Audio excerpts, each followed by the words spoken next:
For more than a century, this farm just 50 miles south of Oklahoma City has been home to the Ledgerwood family. This may very well be the prettiest place I've been. Stan Ledgerwood says the sprawling plains are more than just a place to live. It's just been part of us, I would say. He and his wife, Tina, built their home a few years ago, the home they plan to spend the rest of their lives in. When you decided to retire here, what did you envision for your future? Peace. It's a little bit of tranquility and no stress. And what have you gotten? Well, we certainly have not had peace, and we've had a lot of stress. Stress, they say, that stems from this: an oil company's injection well on the Ledgerwoods' land. These wells are pretty common in oil states like Oklahoma, so it's not unusual to see. But what you shouldn't see is this. 7 years ago, Stan captured this video of salty wastewater bubbling from the well.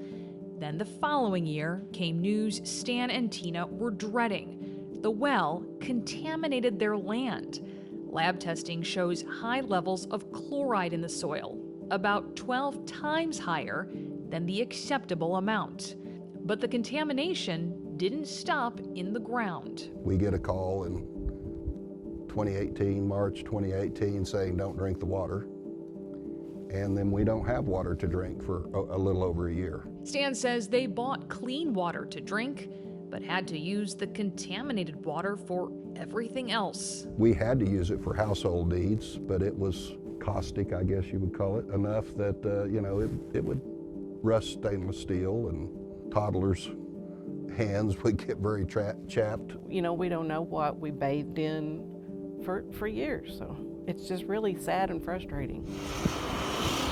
Frustrating not only because their property was contaminated, but also because the cleanup of their property was never finished. That's in part because this well doesn't have an owner anymore. The company, South Creek Petroleum, filed for bankruptcy in 2021. Company representatives did not respond to requests for comment. Without an owner, it's now known as an orphan well, one of likely millions across the country. Why are orphaned wells a problem? They are a problem because they contaminate groundwater resources, and orphan wells also contaminate the air, and they leak methane into the atmosphere. ProPublica and Capital and Maine reporters found multiple sites in New Mexico emitting huge quantities of methane. The leaks can turn catastrophic and deadly. In 2021, a 14-year-old girl from Louisiana died when a supposedly abandoned oil tank exploded. Shannon Anderson is the organizing director and an attorney with the Powder River Basin Resource Council in Wyoming, and she's been tackling the issue of orphan wells for decades. She says companies are supposed to set aside money to plug and clean up wells. Those allotments are called bonds, and it's the law. There's just one problem. There's just not enough money set aside. And so it's cheaper for companies to literally walk away from their wells and their obligations, leave that money on the table, and then leave the mess for taxpayers and communities to deal with. Yes, taxpayers end up footing the bill, and the bill can be huge. Oklahoma regulators say it's around $28,000 to clean up one well, but federal regulators estimate it to be more than twice that. And a really big cleanup, that could break 7 figures. When companies don't plug the wells or plug them improperly, states have to step in and do the work for them. Our partners at ProPublica and Capital and Maine did an analysis of the 15 states that produce nearly all the country's oil and gas. In Texas, the estimated cost to the state to clean up all the currently unplugged wells, should they become orphaned, is $37.9 billion. The money set aside? Only $565 million. That's less than 2%. California's cost could be about $19 billion, with $240 million set aside. also less than 2%. Kansas has less than $2 million in bonds for a potential cleanup cost of $967 million, a fraction of 1%. Their analysis found all of these states face a shortfall of at least hundreds of millions of dollars. That means taxpayers all over the country have to fill in the gaps. We have a huge liability in our state that we're trying to get better control of. Oklahoma House Representative Brad Bohl says he's trying to change that in his state with new legislation.